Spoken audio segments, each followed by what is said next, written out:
ஸ்தோத்திரம். உம்மை நாங்கள் உயர்த்துகிறோம், உம்மை நாங்கள் வாழ்த்தி வணங்குகிறோம், உம்மை நாங்கள் போற்றி புகழுகிறோம். தேவரீர் எங்கள் மத்தியில் வெளிப்படுவீராக. உம்முடைய துதியை சொல்லும்படி எங்களுக்கு நீர் கொடுத்த இந்த கிருபை நேரத்துக்காக நன்றி. கடிந்த நாட்களெல்லாம் எங்களை கண்ணின் மணி போல காத்தீங்களே, எங்களை நடத்தினீங்களே, உமக்கு ஸ்தோத்திரம் ஐயா, ஸ்தோத்திரம். இந்த கொடூரமான காலத்திலும் உம்முடைய பாதுகாப்பு ஒவ்வொருவருக்கும் இருந்த தயவுக்காக ஸ்தோத்திரம் என்று சொல்லுவோம். தேவரீர் செய்த எல்லா நன்மைகளுக்காக ஸ்தோத்திரம். இந்த நாள் இந்த ஆராதனை வேளையை நீர் எங்களுக்கு ஆசீர்வதியும்.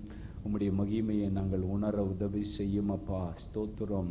தடைகள் நீங்கி போகட்டும், பலவானை நாங்கள் முந்தி கட்டுகிறோம். ஆண்டவரே, இந்த நாள் பாடல், ஜெபம், ஆராதனை, எல்லா செய்தி பகுதி எல்லாவற்றையும் பரலோக தேவனே நீர் பொறுப்படுத்து கொள்ளும். அதற்கு விரோதமான தடைகள் நீங்கி போகட்டும் அப்பா. ஹல்லேலூயா. பூமியின் குடிகளே, நீங்கள் எல்லாரும் கர்த்தரை கம்பீரமாய் பாடி மகிழ்ச்சியோடு கர்த்தருக்கு ஆராதனை செய்து ஆனந்த சத்தத்தோடு அவர் சந்நிதி முன் வாருங்கள். நாமல்ல, அவரே நம்மை உண்டாக்கினவர், நாம் அவர் ஜனங்கள், அவர் மேய்ச்சலின் ஆடுகள். அவர் வாசலில் துதியோடும் அவர் பிரகாரத்தில் புகழ்ச்சியோடும் பிரவேசிக்க கடவோம். நம்மை உருவாக்கின, நம்மை உண்டு பண்ணின கர்த்தருக்கு முன்பதாக பணிந்து குனிந்து முழங்கால் படியிட கடவோம். வாருங்கள் என்று எழுதியிருக்கிறதே. ஆண்டவரே, நாங்கள் உமக்கு முன்பதாக எங்களை தாழ்த்த, ஆண்டவரே, நாங்கள் உய்த்து ஆராய்ந்து பார்க்க, உமக்கு நாங்கள் ஆராதனை செய்ய, உம்முடைய துதியை சொல்லி வருகிறவர்கள் என்று எங்களை ரட்சித்த தெய்வம் அல்லவோ.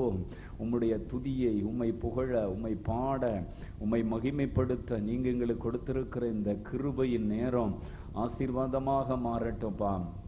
தடைகள் நீங்கட்டும் ஆண்டவரே. இந்த வார்த்தையை கேட்கிறவர்கள், இந்த நிகழ்ச்சியை பார்க்கிறவர்கள் உம்மால் தொடப்படவும் உம்மிடத்தில் நெருங்கி வரவும் தேவன் கிருபை செய்ய வேண்டும் என்று நாங்கள் ஜெபிக்கிறோம்.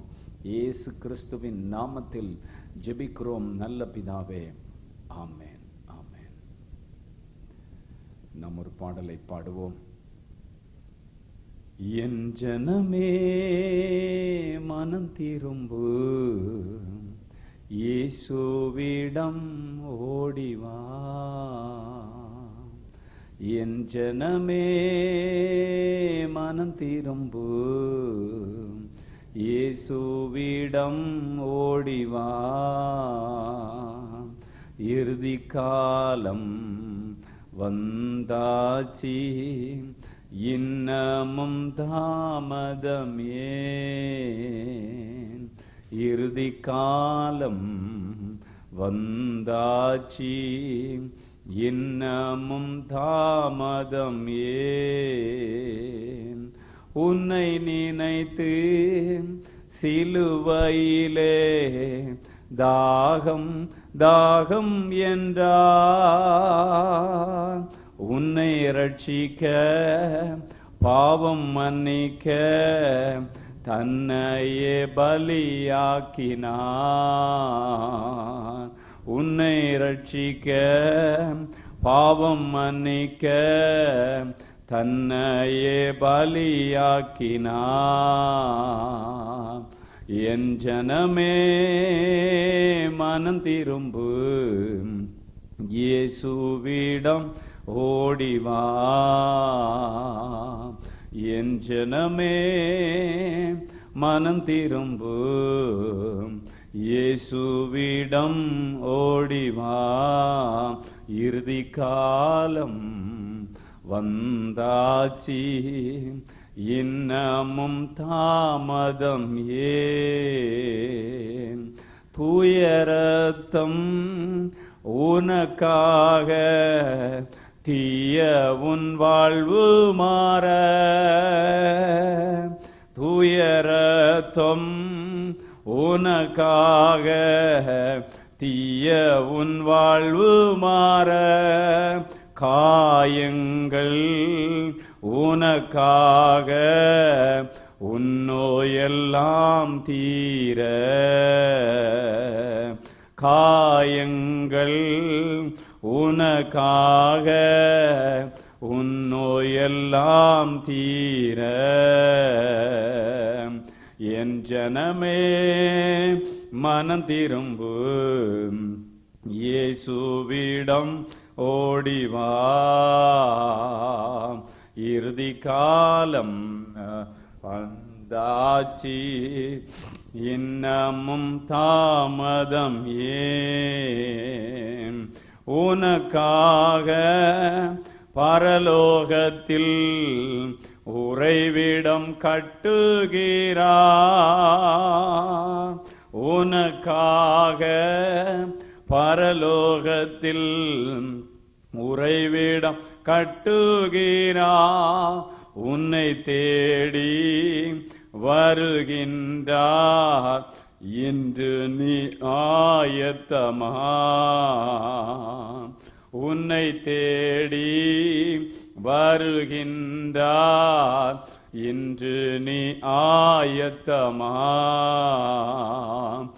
என் ஜனமே மனம் திரும்பு, இயேசுவிடம் ஓடிவா. என் ஜனமே மனம் திரும்பு, இயேசுவிடம் ஓடிவா. இறுதி காலம் வந்தாச்சி, இன்னமும் தாமதம் ஏன்? உன் பாவங்கள் போக்கிடவே சிலுவையை சுமந்தாரே. உன் பாவங்கள் போக்கிடவே சிலுவையை சுமந்தாரே. உன் சாபங்கள் நீக்கிடவே முள்முடி தாங்கினாரே. உன் சாபங்கள் நீக்கிடவே முள்மூடி தாங்கினாரே. என் ஜனமே மனம் திரும்பு, இயேசுவிடம் ஓடிவா. என் ஜனமே மனம் திரும்பு, இயேசுவிடம் ஓடிவா. இறுதி காலம் வந்தாச்சி, உன்னமும் தாமதம் ஏன்? அல்லேலூயா. இந்த பாடல் வரிகளை நாம் பாடும் பொழுது இந்த இறுதி காலம் நெருங்கி வருகிறதை நாம் பார்க்கிறோம். சுற்றி நடக்கும் சம்பவங்கள் இயேசு வருகிறார் என்கிறதை நமக்கு மிக துல்லியமாக சொல்லுகிறது. மத்தேயு 24 ஆண்டவர் சொன்னார், இந்த தேசத்தில் என்னென்ன சம்பவிக்கும், இன்றைக்கு அவைகளெல்லாம் தேசத்தில் சம்பவித்து கொண்டே வருகிறது. நாம் மிக கவனமாக ஆண்டவர் பக்கம் இந்த காலத்தை நாம் பயன்படுத்தி மனம் திரும்பி தேவ சமூகத்துக்கு நேராக நாம் திரும்ப வேண்டியது அவசியமாக இருக்கிறது. ஆண்டவர் நல்லவர். நாம் தேவ சமூகத்தில் அவரை துதித்து அவருடைய மகத்துவத்தை சொல்லி, ஆண்டவர் சொன்னார், இவர்கள் என் ஜனம், என் துதியை சொல்லி வருகிறவர்கள். நாம் ஆண்டவருடைய துதியை சொல்லி வருவதற்கு அவரால் தெரிந்து கொள்ளப்பட்ட பரிசுத்த ஜனம், அவருடைய சொந்த மக்கள், அவரால் தெரிந்து கொள்ளப்பட்டு உலகத்திலிருந்து பிரித்தெடுக்கப்பட்ட ஒரு கூட்டமாக கர்த்தர் நம்மை வைத்திருக்கிறார். அவர் நம்மை தெரிந்து கொண்டது அவருக்கு நம்ம ஆராதனை செய்ய. ஒருவேளை நமக்கு இந்த லாக்டவுன் இந்த தேசத்தில் அறிவித்து நாம் சபைகளுக்கு போக முடியாதபடிக்கு முடக்கப்பட்டு வீடுகளில் இருக்கலாம். ஆனாலும் தேவனோ இரக்கத்தில் ஐஸ்வர்யம் உள்ளவராக இந்த தொழில்நுட்பங்களை பயன்படுத்தி நமக்கு மறுபடியும் வாய்ப்பு கொடுக்கிறார். ஜனங்கள் பரிசுத்தவான்கள் சீர் பொருந்தும்படிக்கு தேவன் இந்த தேசத்தில் ஊழியங்களை வைத்திருக்கிறார். ஆண்டவரோடு ஜனங்கள் ஒப்புரவாக வேண்டும். ஜனங்கள் பாவத்தை விட்டு மனம் திரும்ப வேண்டும். ஜனங்கள் பொல்லாத வழிகளை விட்டு திரும்ப வேண்டும். தேவன் விரும்புகிற ஒரு வாழ்க்கைக்கு நேராக அவர்கள் திரும்பி இந்த உலகத்தில் தேவனுக்கு சாட்சியாக வாழ வேண்டும் என்பதற்காக தேவன் 5 விதமான ஊழியங்களை இந்த பூமியில ஏற்படுத்தி இருக்கிறார். ஆம் தேவனுடைய பிள்ளைகளே, நாம் எல்லாரும் ஒரு பாடலை பாடி கர்த்தரை அப்படியே உயர்த்தி மகிமைப்படுத்துவோமா? பரலோகமே உம்மை துதிப்பதா, என் கர்த்தாவே அங்கே வாழ்கிறீர். உம் ஆலயத்தில் உம்மை துதிக்கிறோம். கர்த்தாவே எழுந்தருளும். பரலோகமே உம்மை துதிப்பதால் என் கர்த்தாவே அங்கே வாழ்கிறீர். ஆலயத்தில் உம்மை துதிக்கிறோம். கர்த்தாவே எழுந்தருளும். துதிக்கிறோம் துதிக்கிறோம், ஒன்றாக கூடி துதிக்கிறோம். அல்லேலூயா துதிக்கிறோம், நாங்கள் துதிக்கிறோம், ஒன்றாக கூடி துதிக்கிறோம். பரலோகமே உம்மை துதிப்பதால் என் கர்த்தாவே அங்கே வாழ்கிறீர். ஆலயத்தில் துதிக்கிறோம். கர்த்தாவே எழுந்தருளும்.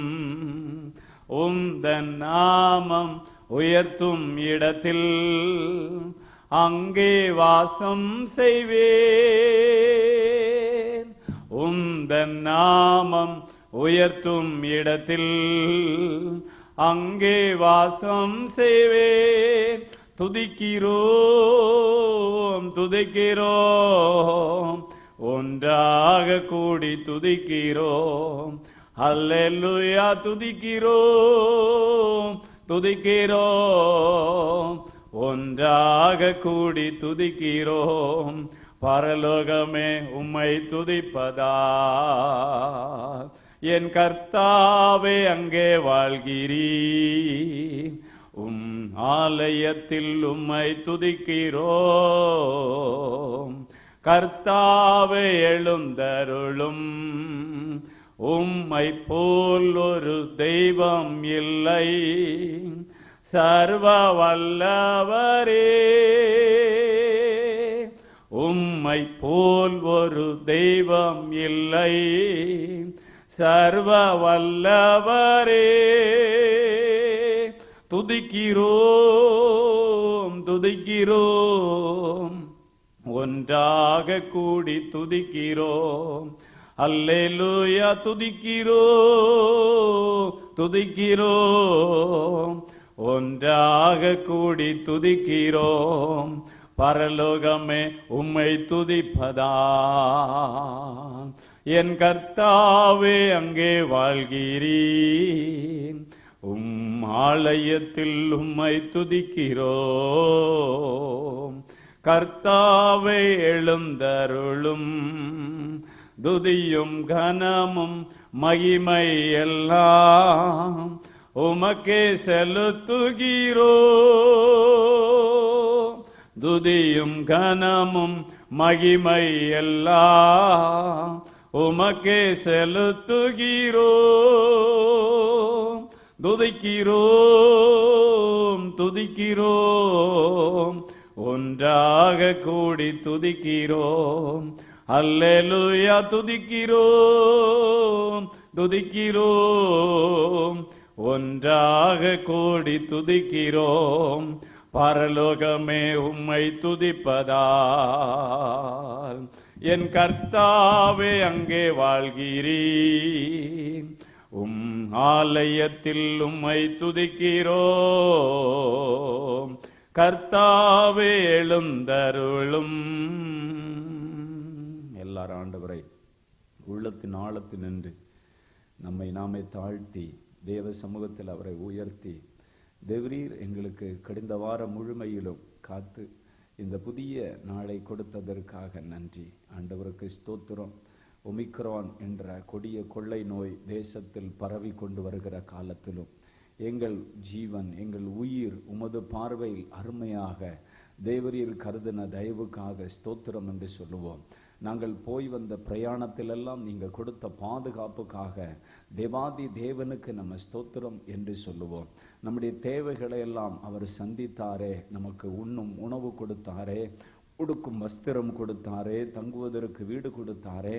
நல்ல குடும்பம் என்னும் அமைப்புல நம்மை வாழ வைத்தாரே, அந்த தேவாதி தேவனை எல்லாரும் ஸ்தோத்திரம் பண்ண ஆரம்பிங்க, துதிங்க. கர்த்தர் செய்த எல்லா உபகாரங்களுக்காக அவருக்கு ஸ்தோத்திரம் என்று செலுத்தி அவரை நம்ம மகிமைப்படுத்துவோம். ஆண்டவரே, எங்களை தாயின் கருவில் உருவாகும் முன்னே தெரிந்து கொண்டீரே, உம்முடைய நாமத்தில உண்மையில சார்ந்து கொள்ள ஒரு பாக்கியத்தை கொடுத்தீங்களே, நன்றின்னு சொல்லுவோம். ஆண்டவரே, உமக்கு ஸ்தோத்திரம், ஸ்தோத்திரம், ஸ்தோத்திரம்.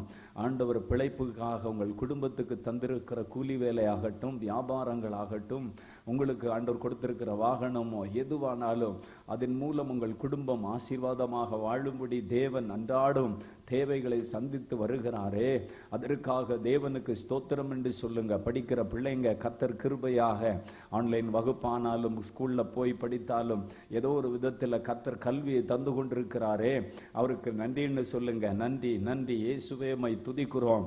ஹல்லேலூயா, ஹல்லேலூயா. எல்லாருடைய நாவுகளும் கர்த்தரை அப்படியே துதிக்கட்டும். அவர் நேற்றும் இன்றும் நாளை என்றும் மாறாத தேவன், கண்மலை மீட்பெருமாகிய கர்த்தர், 1000 தலைமுறைக்கு இரக்கம் செய்கிறவரை துதிப்போம். வானம் அவரது சிங்காசனம், பூமி அவரது பாதபடி. கடலின் மீது நடந்தவரை நம்ம துதிப்போம். காற்றையும் கடலை அதட்டினவரை நம்ம துதிப்போம். பெரிய ராஜாக்களை எல்லாம் மாற்றி தமது ஜனங்களுக்கு தமது தேசத்தை வாக்கு பண்ணினதை கொடுத்தவரை துதிப்போம். ஸ்தோத்திரம், ஸ்தோத்திரம். நன்றியப்பா, நன்றியப்பா. சிலுவையில கடைசி சொட்டு ரத்தத்தையும் மனுக்குலத்தின் பாவத்துக்காக சிந்தினீங்களே, உமக்கு ஸ்தோத்திரம். ஹல்லேலூயா, உமக்கு ஸ்தோத்திரம். நன்றியோடு மை துதிக்கிறோம். ஹல்லேலூயா, உமக்கு ஸ்தோத்திரம், ஸ்தோத்திரம், ஸ்தோத்திரம். ஹல்லேலூயா. ஒரு தாய் போல தேற்றி, ஒரு தந்தை போல ஆற்றி, தோள் மீது சுமந்திடும் என் இயேசையா. ஒரு தாய் போல தேற்றி, ஒரு தந்தை போல ஆற்றி, தோள் மீது சுமந்திடும் என் இயேசையா. உம்மை போல புரிந்து கொள்ள யாரும் இல்லை, உம்மை போல அரவணைக்க யாரும் இல்லை. நீர் போதும் என் வாழ்விலே, எங்கள் இயேசையா, நீர் போதும் என் வாழ்விலே. மலை போல துன்பம் இந்த ஜப வேளையில், இந்த ஆராதனை வேளையில் உங்களை சூழ்ந்து நிற்கிறதா? அதை பனி போல உருக செய்கிற சர்வ வல்லமை உள்ளவர். ஹல்லேலூயா. இந்த உலகத்தில் உள்ள உபத்திரவங்கள் பாடு ஒன்றும் நம்மை கிறிஸ்துவின் அன்பை விட்டு பிரிக்க மாட்டாதென்று பவுல் சொல்லும் பொழுது சொல்லுகிறாரே, உபத்திரம் வரலாம், வியாதி வரலாம், கடன் நெருக்கங்கள் வரலாம், பசி வரலாம், பட்டினி வரலாம், உலகத்தில் எத்தனையோ பிரச்சனைகள் உங்களை நெருக்கி வரலாம். ஆனால் ஒன்றும் தேவனோடு இருக்கிற பிள்ளைகளை தடுத்து நிறுத்தவே முடியாது. மலை போல துன்பம் அது என்னை சூழும் போது, அதை பனி போல உருகிட செய்பவரே. மலை போல துன்பம் அது என்னை சூழும் போது, அதை பனி போல உருகிட செய்பவரே. விலகாமல் துணை நின்று காப்பவரே, கண்ணின் மணி போல என்னை காப்பவரே. நீர் போதும் என் வாழ்விலே, இயேசையா, நீர் போதும் என் வாழ்விலே. நீங்க போதும் இயேசப்பா. உங்க சமூகத்தில் எங்களுக்கு ஒரு பெரிய ஆனந்தம் உண்டு. வேறு இடங்களில் நான் 1000 நாள் வாழ்வதை விட உம்முடைய ஆலயத்தில் தங்கியிருக்கும் ஒரு நாள் எனக்கு நல்லது, மென்மையானதா இருந்தது, மகிழ்ச்சியா இருந்தது. கர்த்தருடைய ஆலயத்துக்கு போவோம் வாருங்கள் என்று அவர்கள் எனக்கு சொன்ன பொழுது ரொம்ப மகிழ்ச்சியா இருந்தது. ஆனாலும் தேவனே, பூட்டப்பட்டிருந்தாலும் உம்முடைய சமூகத்தில் நாங்கள் ஒரு மனமாய் அமர்ந்திருப்பது நீர் எங்களுக்கு கொடுத்த பாக்கியம் அல்லவோ. உமக்கு ஸ்தோத்திரம் என்று சொல்லுவோம். ஸ்தோத்திரம், ஸ்தோத்திரம், ஸ்தோத்திரம். எங்கள் தேவனுக்கு எல்லா கனமும் மகிமையும் புகழ்ச்சியும் உண்டாகட்டும். எங்கள் ஜெபத்தை எல்லாம் கேட்கிறவரே, எங்கள் ஆராதனையில் மகிழுகிறவரே, உமக்கு ஸ்தோத்திரம், ஸ்தோத்திரம். நம் தேசத்துக்காக சில காரியங்களுக்காக நம்ம ஜெபம் பண்ண போகிறோம். முதலாவது தேசத்தின் தலைவர்களுக்காக நம்ம கருத்தாக ஜெபம் பண்ண போகிறோம். அன்பும் இரக்கமுள்ள ஆண்டவரே, எங்கள் தேசத்துக்கு நீர் தந்திருக்கிற பிரதமருக்காக ஸ்தோத்திரம், முதலமைச்சருக்காக ஸ்தோத்திரம், அதிகாரத்தில் அவங்க கீழ் இருக்கக்கூடிய அமைச்சர்களுக்காக ஸ்தோத்திரம், அவங்களுக்கு ஆலோசனை வழங்க சகல திட்டங்களை நிறைவேற்ற உம்மால் ஏற்படுத்தப்பட்ட ஒவ்வொரு IAS IPS அதிகாரிகளுக்காக ஸ்தோத்திரம்.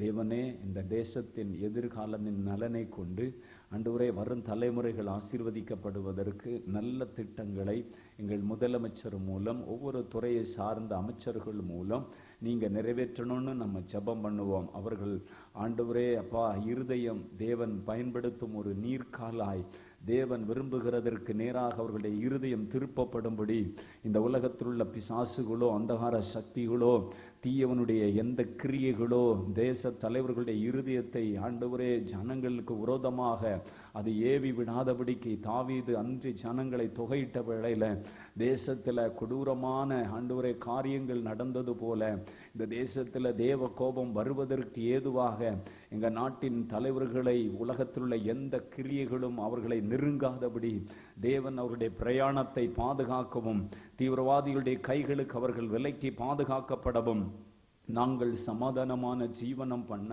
உம்மை அறிந்திருக்கிற ஜனங்கள் உம்மை விடுதலையாய் ஆராதிக்க உம்முடைய சுவிசேஷத்தை நாங்கள் அறிவிக்க எங்கள் நாட்டின் தலைவர்கள் எங்களுக்கு ஆதரவாய் இருக்கும்படி அவர்களை நீர் ரட்சிக்கும்படியாக அபிஷேகிக்கும்படியாக தேவனே உம்முடைய ஊழியக்காரர்கள் அல்லவோ அவர்களும் கூட அவர்களை நீர் ஏற்படுத்தின ஊழியத்தை அவர்கள் நேர்த்தியாய் செய்வதற்கு கர்த்தர் ஒவ்வொரு நாளும் அவர்களுக்கு நீர் அனுக்கிரகம் தர வேண்டும் என்று செபிக்கிறோம். அவர்களை சுற்றிலும் நீர் வேலி அடைக்க வேண்டும் என்று செபிக்கிறோம். எங்கள் தேசத்தில் நடைபெறுகிற 5 மாநில தேர்தலுக்காக நாங்கள் ஜெபம் பண்ணுகிறோம். எல்லாரும் ஜெபம் பண்ணுவோம். 5 மாநில தேர்தலையும் இந்த கொரோனா காலத்தில் எப்படி நடத்த வேண்டும் என்கிற ஒரு விசேஷித்த ஞானத்தை கர்த்தர் தேர்தல் அதிகாரிகளுக்கு தருவாராக. 5 மாநிலத்தில் நீர் விரும்புகிறவர்கள் எங்கள் தேசத்துக்கு முதலமைச்சர்களாக, MLAக்களாக, அமைச்சர்களாக தேவனால் தெரிந்தெடுக்கப்பட ஜெபிக்கிறோம். ஓட்டு எந்திரத்தில் எந்த ஒரு ஆண்டவரை சத்துருவின் கிரியைகளும் பலிக்க கூடாது. பணத்தை கொடுத்து மக்களை ஏமாற்றுகிறதோ ஆண்டவரே இயேசப்பா பொய் பிரச்சாரங்களை பொய் வாக்குறுதிகளை சொல்லி மக்கள் ஓட்டு வங்கியை வாங்குவதற்கான முயற்சிகளையோ கர்த்தர் மாற்றி ஜனங்களுக்குள்ள நீர் ஏவுகிற மனிதர்கள் இந்த தேசத்துக்கு ஆண்டவரே 5 மாநிலத்துக்கு முதலமைச்சர்களாக தேவன் நியமிக்க வேண்டும் என்று நாங்கள் ஜெபம் பண்ணுகிறோம். நீங்க அப்படி செய்கிற அன்புக்காக உமக்கு ஸ்தோத்திரம் ஏசப்பா. நீங்க அப்படி செய்கிறதற்காக நன்றி. நம்முடைய தேசத்தில் உள்ள ஊழியங்களுக்காக ஜெபிப்போம். சபைகளுக்காக ஸ்தோத்திரம், மிஷனரிகளுக்காக ஸ்தோத்திரம். வட இந்தியாக்களில் இந்த பரவுதலின் காலத்தில் மக்கள் ஒருவரும் பின்வாங்கி போகாதபடி, மிஷனரிகள் பாதிக்கப்படாதபடிக்கு, திருச்சபை ஊழியர்கள் பாதிக்கப்படாதபடிக்கு, சுவிசேஷகர்கள் தீர்க்கதரிசிகள் ஆண்டவரே அப்பா ஒருவருடைய ஊழியங்களும் பாதிக்கப்படாதபடிக்கு எல்லாரையும் ஆண்டவர் இந்த காலத்திலும் பயன்படுத்தும்படி ஸ்தோத்திரம் பண்ணி ஜெபம் பண்ணுவோம். ஆண்டவரே ஜெபிக்கிற மக்களை திரளாக எழுப்புங்க ஆண்டவரே.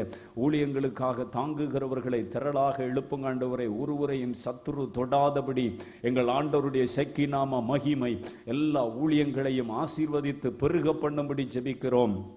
சுவிசேஷம் அறிவிக்கப்படாத கிராமங்கள், பட்டணங்கள், நகரங்கள் என் ஆண்டவருடைய சுவிசேஷத்தை அறிவிக்கும்படி திரளான பவுல்களை கர்த்தர் எழுப்புவீராக. அறுப்பு மிகுதி, வேலையால் கொஞ்சம். எஜமானை பார்த்து ஜெபம் பண்ணுவோம். ஆண்டவரே நிறைய ஊழியக்காரர்களை தேசத்தில் எழுப்புங்க ஆண்டவரே. சுவிசேஷத்தை அறிவிக்கிற நிறைய ஆண்டவரே வாலிபர்களை எழுப்புங்கப்பா. வாலிப ஆண்டவரே மத்தியில் எழுப்புதலை தாங்க ஆண்டவரே. நீங்க காத்துக்கொள்ளுங்க, வழி நடத்துங்க. நீங்க அப்படி செய்கிற அன்புக்காக உமக்கு ஸ்தோத்திரம் ஸ்தோத்திரம் ஸ்தோத்திரம். தேசத்தில் பரவி வருகிற ஒமிக்ரான் வைரஸுக்கு எதிராக நம்ம ஜெபம் பண்ண போகிறோம். கொரோனா வைரஸுக்கு எதிராக ஜெபிக்க போகிறோம். எல்லாரும் ஒரு மனமா ஜெபிப்போம். தேவனே, எந்தெந்த பகுதிகளில் இதனுடைய பெரிய தாக்கம் இருக்கிறது எல்லாரும் ஜெபம் பண்ணுவோம். தேவ கோபம் தேசத்தில் மாற வேண்டும். தேசம் இயேசுவை காண வேண்டும். கொத்து கொத்தாக மக்களுடைய உயிரை வேட்டையாடுவதற்கு மனிதன் மேல பரவுகிற, காற்றில பரவுகிற, ஒரு மனிதன் இன்னொரு மனிதனுக்கு பரவுகிற சங்கிலி தொடர் அறுக்கப்பட ஜெபிக்கிறோம். மகாராஷ்டிராவில் தேவ வல்லமை பலமாய் இறங்கட்டும். சென்னையில் இறங்கட்டும். செங்கல்பட்டில் இறங்கட்டும். தமிழகத்தில் எந்தெந்த ஊர்களில் அது பிரபலமாய் பரவுகிறதோ, எந்தெந்த மாநிலங்களில் பரவுகிறதோ அதனுடைய வீரியத்தை கர்த்தரை அடக்கி போடும்படி நாங்கள் ஜெபம் பண்ணுகிறோம். தேவ கோபம் மாறணும். தேசம் இயேசுவை காண வேண்டும். ஆண்டவரே இறங்குங்கப்பா, எங்கள் தேசம் அழிகிறதே, எங்கள் ஜனங்கள் வேதனையோடு இருக்கிறார்களே, எங்கள் தேசத்தில் பல காரியங்கள் இன்னைக்கு ஃப்ரீடம் இல்லாமல் முடக்கப்பட்டிருக்கிறதே. ஆண்டவரே இந்த சூழ்நிலை மாறணுமே, சபைகள் திறக்கப்படணுமே, இந்த ஒமிக்ரானுடைய வேகம் சீக்கிரத்தில் கட்டுப்படுத்தப்படணுமே. அது லட்சங்கள் தாண்டி தாண்டி போய்கொண்டிருக்கிறதே, அதனுடைய ஏறுமுகம் இறங்கும் வரிசையில் வரணுமே. அது குறை ஆரம்பித்து விட்டது என்று சொல்லுகிற செய்தி எங்கள் காதுகளில் கேட்கணுமே. ஆண்டவரே நீர் இறங்குவீராக. இதற்கு பின்னாடி இருந்து கிரியை செய்கிற சாத்தானுடைய வல்லமைகள், வலு சர்ப்பத்தின் ஆவியினுடைய கிரியைகள், அந்தி கிறிஸ்துவின் ஆவியினுடைய வல்லமைகள் முடக்கப்பட்டு போவதாக. இயேசு கிறிஸ்துவின் இரத்தத்தினாலே, இயேசு கிறிஸ்துவின் நாமத்தினாலே இந்த தேசத்தில் இந்த கிரியைகள் அழிக்கப்பட்டு போகட்டும் என்று நாங்கள் ஜெபிக்கிறோம். நீங்க அப்படி செய்கிற அன்புக்காக உமக்கு ஸ்தோத்திரம், ஸ்தோத்திரம். எங்கள் தேசத்தில் சாராய கடைகள் மூடப்படணும். மது போதைகளுக்கு, போதை வஸ்துக்கள் கடத்துகிறவர்கள் ஆண்டவர் அதிகாரிகள் கையில் ஒப்பு கொடுப்பீராக. தேசத்தில் லஞ்சங்கள் ஒழியணும். ஜனங்கள் பரிசுத்தத்துக்கு நேராக திரும்பணும். தெய்வ பயத்துக்கு நேராக இந்த காலத்தில் திரும்பணும். கர்த்தர் ஜனங்களுடைய இருதயங்களை தொடுவீராக. உமது ஆளுகையில் ஒப்பு கொடுக்கிறோம். கர்த்தரே பொறுப்படுத்திக் கொள்ளும், வழி நடத்தும். ஆண்டவருடைய பிரசன்னத்துக்குள்ள ஒப்பு கொடுக்கிறோம். இயேசு கிறிஸ்துவின் நாமத்தில் ஜெபிக்கிறோம் நல்ல பிதாவே, ஆமென், ஆமென். ஆண்டவர் ஜெபத்தை கேட்கிறவர். அல்லேலூயா. நம் ஜெபத்துக்கெல்லாம் தேவன் பதில் தருகிறவர். நம் தேவனுடைய வார்த்தையை தியானிக்க போகிறோம். ஓசியா தீர்க்கதரிசன புஸ்தகம் 4ஆம் அதிகாரம் 1, 2, 3 ஆகிய வசனங்களை நாம் வாசிப்போம். 1551 பழைய ஏற்பாட்டில் ஓசியா 4ஆம் அதிகாரம் 1வது வசனத்தை நான் வாசிக்கிறேன். இஸ்ரவேல் புத்திரரே, கர்த்தருடைய வார்த்தையை கேளுங்கள். தேசத்தின் குடிகளோடு கர்த்தருக்கு வழக்கு இருக்கிறது. அது என்னவென்றால், தேசத்தில் உண்மை இல்லை, இரக்கம் இல்லை, தேவனை பற்றிய அறிவும் இல்லை. பொய் ஆணையிட்டு, பொய் சொல்லி, கொலை செய்து, திருடி, விபச்சாரம் பண்ணி மிஞ்சி மிஞ்சி போகிறார்கள். இரத்த பழிகளோடு இரத்த பழி சேருகிறது. இது நிமித்தம் தேசம் புலம்பும். இந்த வசனத்தை ஆண்டவர் நமக்கு ஆசீர்வதிக்கும்படி நாம் ஜெபிப்போம். தகப்பனே, உம்முடைய வல்லமை வெளிப்படட்டும். உம்முடைய வார்த்தைக்கு விரோதமான கிரியைகள் அழிக்கப்படட்டும். இதற்கு எதிராய் கிரியை செய்கிற சத்துருவின் வல்லமைகள் நிர்மூலமாகட்டும். பலவானை நாங்கள் முந்தி கட்டுகிறோம். ஒவ்வொருடைய இருதயத்திலும் வசனம் உள்ளே கிரியை செய்யக்கூடாதபடிக்கு ஆண்டவரே, பொல்லாங்கானவன் அவங்க இருதயத்தில் ஆண்டவரே விதைக்கப்படுகிற வசனத்தை அவன் திருடி விடாதபடிக்கு ஆண்டவரே பண்படுத்தப்பட்ட நிலத்தில் விழுகிற ஒரு விதையை போல இது 30, 60, 100 என் பரலோக தகப்பனுடைய ராஜ்யத்துக்கு நேராக இந்த ஜனத்தை திருப்பும்படி ஆண்டவரே அவருடைய இருதயங்களை நீர் லீதியாளின் இருதயத்தை திறந்தது போல திறப்பீராக. பேசுகிற அடியானை நீர் மறைத்தருளும். கர்த்தருடைய ஆவியானவர் ஜனங்களுடைய இருதயத்தின் கேள்விகளுக்கெல்லாம் நீர் பேசுவீராக. எல்லா தடைகளையும் நீர் அப்புறப்படுத்துவீராக. இந்த வசனத்தை கேட்கக்கூடாதபடிக்கு அவர்களுக்கு இருக்கிற பலவீனங்கள் மாறுவதாக. அவர்களுக்கு இருக்கிற போராட்டங்கள் நிர்மூலமாவதாக. அந்தகாரத்தின் கிரியைகள் கட்டப்படுவதாக. கர்த்தரே கிரியை செய்யும். பரிசுத்த ஆவியானவருடைய ஆளுகைக்கு உட்படுத்துகிறேன். நீரே ஆளுகை செய்து வழி நடத்தும். துவக்கம் முதல் முடிவு மட்டும் கூட இருங்கப்பா. ஏசப்பா, நீங்க தாமே எங்களுக்கு வேத வசனங்களை விளங்க காட்டின வேளையில அன்றைக்கு சீஷர்களுடைய இருதயம் கொழுந்து விட்டு எரிந்தது போல எங்களுடைய இருதயங்களும் தேவனுக்கு நேராய் திரும்பும்படி உதவி செய்யும். இயேசு கிறிஸ்துவின் நாமத்தில் ஜெபிக்கிறோம் நல்ல பிதாவே, ஆமென். இன்றைக்கும் தியானிக்க கர்த்தர் சமூகத்தில் கடந்த நாட்களில் ஜெபித்த வேளையில ஆண்டவர் இந்த வசனத்தை தியானிக்கும்படி தேவன் இந்த வார்த்தையை கொடுத்தார். தேவனுடைய வார்த்தை சொல்லுகிறது, தேசத்தின் குடிகளோடு கர்த்தருக்கு வழக்கு இருக்கிறது. தேசத்து குடிகள் இந்த உலகத்தில் உள்ள அனைத்து மக்கள் இனங்கள், பாஷைக்காரர்கள், பல மக்கள் இருக்கிறாங்க. இவங்களோடு படைத்த ஆண்டவருக்கு வழக்கு இருக்கிறது. இந்த ஜனங்கள் எதனால இந்த வழக்குகள் பரலோகத்தில் பதிவாயிருக்கிறது? உலகத்தில் நிகழும் அனைத்து நிகழ்வுகளும் தேவனால் பதிவு செய்யப்படுகிறது என்று வேதம் சொல்லுகிறது. ஞாபக புஸ்தகம் 1 பதிவு செய்யப்படுகிறது. பூமி எங்கும் சுற்றி பார்க்கும் தேவனுடைய கண்கள். வேதத்தில் எத்தனையோ மனிதர்கள் மறைவிடங்களில தவறுகளை வெளியே யாருக்கும் தெரியாமல் செய்தவைகளை தேவன் வெளிச்சத்தில் தீர்க்கதரிசிகள் மூலமாக சொல்லி அதற்கான தண்டனைகளை கொடுத்து அவர்களை திரும்ப பண்ணினதெல்லாம் வேத புஸ்தகத்தில் நாம் வாசிக்க முடியும். தேவனுக்கு மறைவானது ஒன்றுமில்லை. அவருடைய கண்களுக்கு மறைவானது சிருஷ்டி என்பது ஒன்றுமில்லை. அவருடைய கண்கள் பூமி எங்கும் ஊடறுத்து பார்க்கும் கண்கள். மறைவிடத்திலும் இருட்டிடத்திலும் யாரும் தெரியாத ஒரு இடத்திலும் செய்கிறதையும் தேவனுடைய கண்கள் பதிவு செய்யும். ஒருவேளை உலகத்திலுள்ள காவல்துறை அதிகாரிகளுக்கு இந்த உலகம் தப்பலாம், நீதிமன்றத்துக்கு தப்பலாம், ஆனால் தேவனுடைய கரத்துக்கு யாரும் தப்புவித்துக் கொள்ள முடியாது என்பது மிக உண்மையான காரியம். தேவன் ஒருவர் உண்டென்றும் மனுஷனுக்கு அந்த பயம் இல்லை என்றால், தேவன் ஒருவர் இருக்கிறார் என்ற பயத்தை தெய்வமே உண்டாக்கி விடுவார். ஏனென்றால் அவர் சர்வ வல்லமை உள்ள தேவன்.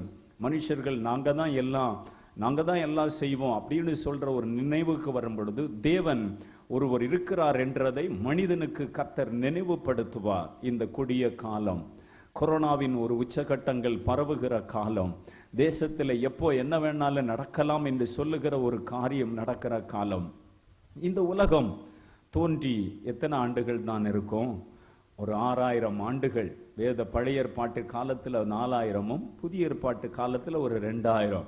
இந்த ஆண்டுகளில் இந்த மாதிரி உள்ள தொழில்நுட்பமும் வளர்ச்சியெல்லாம் இப்பொழுது வந்தது தான். இதெல்லாம் முன்னாடி காலத்தில் இல்லை. இந்த அளவுக்கு வளர்ந்து பாவம் பெருகி தேசம் சீர்கட்டு தேவனை மறந்து இந்த தொழில்நுட்பத்துக்கு அடிமையாகி தேவனை தேட மனுஷனுக்கு இந்நேரம் இல்லாமல் போகிற ஒரு காலகட்டத்தில் நீங்களும் நானும் வைக்கப்பட்டிருக்கிறோம். இந்த பூமிக்கு முடிவு வருகிறது. இந்த பூமியை கர்த்தர் நியாயம் தீர்க்க வருகிறார். அவர் பூலோகத்தை நீதியோடும் நியாயத்தோடும் அவர் நியாயம் தீர்ப்பார், சத்தியத்தோடு நியாயம் தீர்ப்பார் என்று வசனம் சொல்லுகிறது. அவர் வருகிறார், அவர் பூமியை நியாயம் தீர்க்க வருகிறார். இயேசு ராஜாதி ராஜாவாக வரப்போகிறார். அவரிடத்தில் வழக்குகள் பதிவாகுகிறது. இந்த பூமியில் நடக்கிற அனைத்து நிகழ்வுகளும் பணம் கொடுத்து சிலர் தப்புவிக்கலாம், சிலர் குற்றவாளிகள் நிரபராதிகளை போல இந்த தேசத்தில் நடந்து கொண்டிருக்கலாம். சில வழக்குகளில் எங்களுக்கு நியாயம் கிடைக்கலையேன்னு ஏழைகளும் விதவைகளும் திக்கற்ற பிள்ளைகளும் தேவனிடத்தில் முறையிடலாம். ஆனால் தேவன் அவனவனுக்கு அவர் அளிக்கிற பலன் அவரோடு கூட வருகிறது என்று சொல்லி இருக்கிறார். வேதம் ஓசியாவின் புஸ்தகம் 4ஆம் அதிகாரம் சொல்லுகிறது, தேசத்து குடிகளோடு கர்த்தருக்கு வழக்கு இருக்கிறது. அது என்னங்க வழக்கு? ஆண்டவர் சொல்லுகிறார், அது என்னவென்றால் தேசத்தில் உண்மை இல்லை. இந்த கடைசி காலத்தில் தேசத்தில் உண்மை இல்லை. எங்கு பார்த்தாலும் உண்மை இல்லாத காரியம் நடந்து கொண்டே இருக்கிறது. எந்த வேலையில பார்த்தாலும் ஜனங்கள் உண்மையா செய்கிறது இல்லை, உண்மையுள்ள வேலைக்காரங்க இல்லை, உண்மையுள்ள ஒரு காரியம் இல்லை, உண்மையுள்ள ஒரு நிர்வாகம் இல்லை. தேசத்தில் எல்லாத்திலும் கலப்படம். எதை பாருங்க, நீங்கள் வாங்குகிறது எல்லாம் கலப்படம். பிளாஸ்டிக் அரிசி, முட்டை பிளாஸ்டிக்ல, இதெல்லாம் ஏதாவது ஒரு காலத்தில் நம்ம கேள்விப்பட்டதுண்டா? ஏதோ கொஞ்சம் கொஞ்சம். இப்போ பார்த்தா எல்லாமே மனுஷன் பயன்படுத்துகிற மஞ்சள், சீனி எல்லாமே கலப்படம். அதில் எல்லாவற்றிலும் எவ்வளவு கலப்படம் பண்ண முடியுமோ அந்த கலப்படங்கள் மாறி வருகிறது. ஒரு உண்மை இல்லை, உண்மை இல்லாத தன்மை. தேசத்தில் உண்மை இல்லை, தேசத்தில் உண்மைத்தன்மை இல்லாமல் போகிறது. ஆண்டவர் தேசம் உண்மையா இருக்கணும் அப்படின்னு ஆண்டவர் எதிர்பார்க்கிறார். கணவனுக்கு மனைவி உண்மையா இல்லை, மனைவிக்கு கணவன் உண்மையா இல்லை, பிள்ளைகள் படிக்க போகிற இடத்துல தன் பெற்றோருக்கு உண்மையாக இல்லை.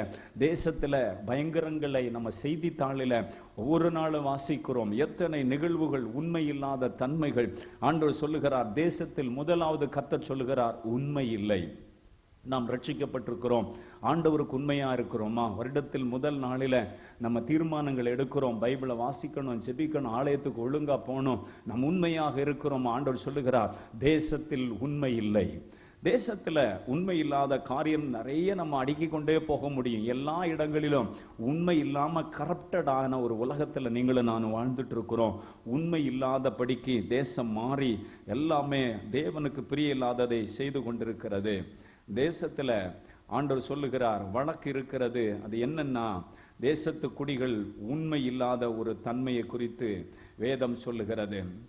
ஆம் தேவனுடைய பிள்ளைகளே, நாம் இன்னும் இரக்கம் இல்லை. இன்னைக்கு பாருங்க, இரக்கமற்ற காரியம் நிறைய நடக்கிறது. முன்ன காலத்தை மாறி அல்ல.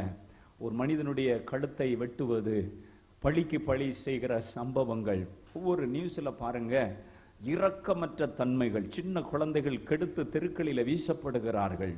அங்கங்கே சிறு குழந்தைகள் வாழ்க்கையில் நடக்கும் கொடூரமான நிகழ்வுகள் நிறைய நடந்து வருகிறது. ஆண்டவர் சொல்லுகிறார், தேசத்து குடிகளோடு வழக்கு இருக்கிறது, உண்மை இல்லை. தேசத்துல பயங்கரமான சம்பவங்கள் நாம் செய்திகளில் கேள்விப்படுகிறோம். தேசத்துல இரக்கம் இல்லாத சம்பவங்கள் நிறைய நடக்கிறது. இரக்கமற்ற காரியங்கள் இந்த தேசத்துல நிறைய நடந்து வருகிறது. இரக்கம் இல்லை, தேவனை பற்றி அறிகிற அறிவு இல்லை. தேசத்துல ஆண்டவரை குறித்து அறியணுன்ற ஒரு எண்ணம் ஜனங்களுக்கு இல்லை.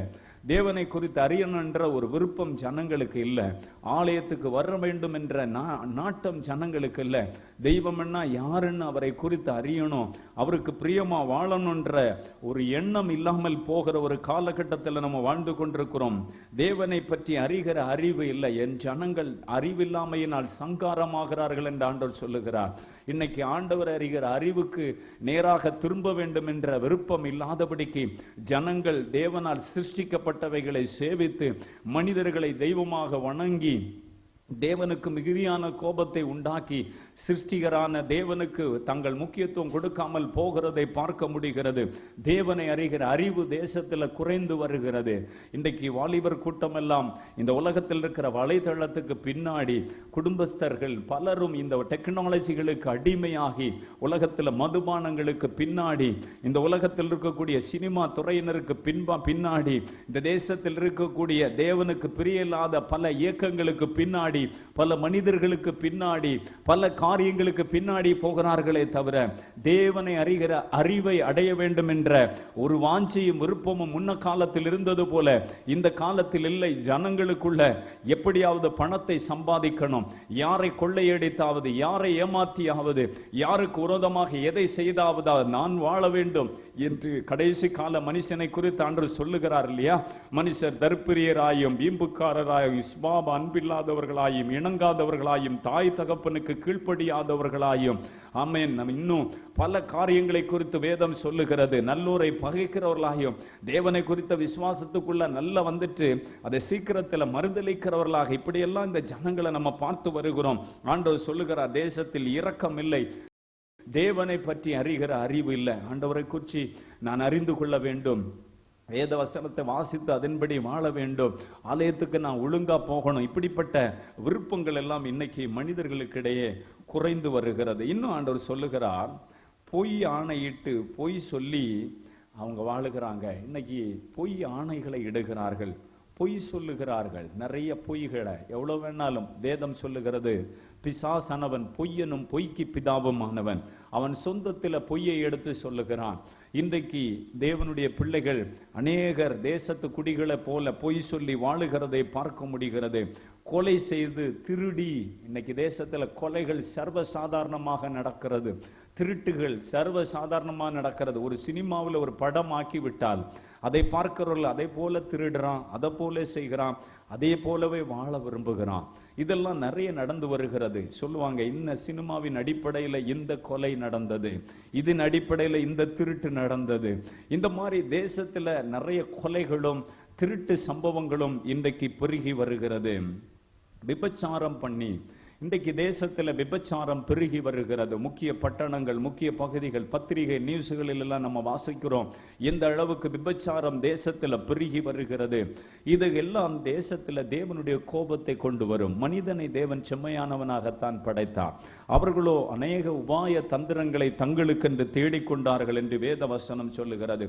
இரத்த பழிகளோடு இரத்த பழி சேருகிறது. இரத்த பழி, நிறைய பேர் குற்றமற்றவர்களுடைய ரத்தம் இந்த பூமியில சிந்தப்படுகிறது. இரத்த பழி மேல ரத்தம் இந்த தேசத்துல கரைபடுகிறது. நிறைய இரத்த பழிகள் இந்த தேசத்துல விழுகிறது. ஆண்டவர் சொல்லுகிறார், இது நிமித்தம் தேசம் புலம்பும். ஏன் தேசம் புலம்புது? ஏன் கொரோனா வைரஸ் வருகிறது? ஏன் ஒமிக்ரான் வருகிறது? ஏன் தேவன் ஒருவர் இருக்கிறாரா? இல்லை. அவருக்கு கண் இருக்கா? அவர் ஒருவர் இருந்தா ஏன் இப்படியெல்லாம் இந்த தேசத்துல மனிதர்கள் வாழ வேண்டும்? இப்படியெல்லாம் மனிதர்கள் தேவனை பார்த்து கோபப்பட்டு பேசுகிறதையும் செய்கிறதையும் பார்க்க முடிகிறது. ஆண்டவர் அதற்கு சொல்லுகிறார், தேசத்து குடிகளோடு கர்த்தருக்கு வழக்கு இருக்கிறது. தேசத்தில் உண்மை இல்லை, கர்த்தரை அறிகிற அறிவு இல்லை. இன்றைக்கு தேசத்துல தேவனை அறியணுன்ற விருப்பமுடைய ஜனங்கள் ஒரு சிறு கூட்டம் தான். நிறைய பேர் நான் சம்பாதிச்சேன், நான் செஞ்சேன், கடவுள் இல்லை என்று திரளான பேர் மாறிக்கொண்டிருக்கிறார்கள். நாஸ்தியவாதியா மாறுகிறான். நிறைய பேர் தெய்வத்தை வணங்குற மாதிரி வணங்கி கொண்டு தெய்வ பயம் இல்லாமலே வாழுகிற ஒரு காலகட்டமாக மாறி வருகிறது. தேவனை குறித்து அறிகிற அறிவு இல்லை, தேசத்தில் உண்மை இல்லை, பொய் ஆணையிடுகிறாங்க, பொய் சொல்லி கொலை செய்து திருடி விபச்சாரம் பண்ணி இரத்த பழிகளோடு இரத்த பழி தேசத்துல சேருகிறது. இது நிமித்தம் தேசம் புலம்பும் என்று ஆண்டவர் சொல்லுகிறத பார்க்க முடிகிறது. தேசத்துல இன்றைக்கு இப்படிப்பட்ட கொள்ளை நோய்களுக்கு பின்னாடி இவ்வளவு பெரிய காரியத்தை தேவன் பட்டியலிட்டு காட்டுகிறார். இன்னும் நிறைய தீர்க்கதரிசிகள் மூலமாக தேவன் பேசின வார்த்தைகளில இந்த காரியங்கள் எல்லாம் ஏன் எதனால நடக்கிறது என்று ஆண்டவர் தெளிவுபடுத்தி பேசுகிறதை பார்க்க முடிகிறது. ஆம், நாம் அப்படியானால் என்ன செய்ய வேண்டும்? இவ்வளவு பெரிய சம்பவங்கள், இவ்வளவு பெரிய நிகழ்வுகள் இந்த தேசத்துல நடந்து கொண்டு வருகிறதே. ஆண்டவர் நிறைய இடங்களில் சொல்லும் பொழுது, ஓசியா 12:2 சொல்லும் பொழுது, யூதா ஜனங்களோடு எனக்கு வழக்கு இருக்கிறது. ஒரு கூட்டமான மக்களை பார்த்து சொல்லுகிறார், இவங்களோடு ஒரு வழக்கு இருக்கிறது. இவங்க பண்ணின மிஸ்டேக் என்னுடைய பார்வையில் பதிவாகி அதற்கு நான் நீதியின் தண்டனையை செலுத்த வேண்டிய காரியம் இருக்கிறது என்று ஆண்டவர் சொல்லுகிறத பார்க்க முடிகிறது. நிறைய வேத வசனத்தை வாசிக்கும் பொழுது அங்கெல்லாம் தேவன் அந்த வழக்குகள் தேவனிடத்தில் பதிவாகி இருக்கிறத பார்க்க முடியும். காவல்துறையில ஒருவர் போய் ஒரு வழக்கை பதிவு செய்தால் அந்த வழக்குக்காக விசாரணை அந்த காவல்துறை செய்யும். இந்த பூமியில் நடக்கும் ஒவ்வொரு நிகழ்வுகளும் பரலோகத்தில் பதிவு செய்யப்படுகிறது. அவைகளை தேவன் வழக்காக எடுத்து விசாரிப்பார். அவர் நீதி உள்ள தேவன். அந்த நீதியின்படி தண்டனை இந்த பூமியில செலுத்தும் ஒரு காலமாக இருக்கிறது. தேவ பிள்ளைகளே, தேவனை அறிந்து வாழுகிற நாம் கர்த்தருடைய சமூகத்தில் நாம் உண்மையுள்ளவர்களாக இருக்க வேண்டும். நாம் தேவனுடைய இரக்கத்துக்கு பாத்திரவான்களாக இருக்க வேண்டும். நாம் பொய் ஆணையிடக்கூடாது. நாம் கொலை செய்கிற காரியங்கள், திருடுகிற காரியங்கள், நாம் தேசத்தில் விபச்சார வேசித்தனங்கள் பெருகி வருகிற காலத்தில் நாம் தேசத்தில் பரிசுத்தமாக வாழ்வதற்கு தேவ சமூகத்தை நாடி தேவனுடைய சமூகத்தில் ஜெபம் பண்ணி தேவனுக்கு பிரியமானதை நாம் செய்யும்படி நம்மை அர்ப்பணிக்க வேண்டும். அப்பொழுதுதான் சமாதானத்தின் தேவன் நம்மோடு கூட இருந்து நம்மை வழிநடத்த முடியும் என்பதில் எந்த சந்தேகமுமே இல்லை. தேவ பிள்ளைகளே, நாம் தேவ சமூகத்தில் நம்மை உண்மையாக நாம் அர்ப்பணிக்கும் பொழுது கர்த்தர் நம்மோடு கூட இருந்து அவர் கிரியை செய்கிறதை பார்க்க முடியும். எரேமியா தீர்க்க தரிசன புத்தகத்தில் ஆண்டவர் சொல்லுகிறார், இப்படிப்பட்ட சம்பவங்கள் தேசத்தில் பெருகும் பொழுது ஆண்டவர் என்ன சொல்லுவாராம் தெரியுமா? எரேமியா 18ஆம் அதிகாரத்தை நீங்கள் திருப்பிக் கொள்ளுங்கள். அதனுடைய 7வது வசனத்திலிருந்து நம்ம வாசித்து பார்த்தால், பிடுங்குவேன், இடிப்பேன், அழிப்பேன், நான் ஒரு ஜாதிக்கு விரோதமாகவும் ஒரு ராஜ்யத்துக்கு விரோதமாகவும் சொன்ன மாத்திரத்தில் நான் விரோதமாய் பேசின அந்த ஜாதியார் தங்கள் தீங்கை விட்டு திரும்பினால் நானும் அவர்களுக்கு செய்ய நினைத்தை தீங்கை செய்யாதபடிக்கு மனம் மாறுவேன். கட்டுவேன், நாட்டுவேன் என்று ஒரு ஜாதியையும் ஒரு ராஜ்யத்தையும் குறித்து நான் சொல்லுகிறதும் உண்டு. அவர்கள் என் சத்தத்தை கேளாமல் என் பார்வைக்கு பொல்லாப்பானதை செய்வார்களே, ஆனால் நானும் அவர்களுக்கு அருள் செய்வேன் என்று சொல்ல நன்மையை செய்யாதபடிக்கு மனம் மாறுவேன் என்று ஆண்டவர் சொல்லுகிறார்.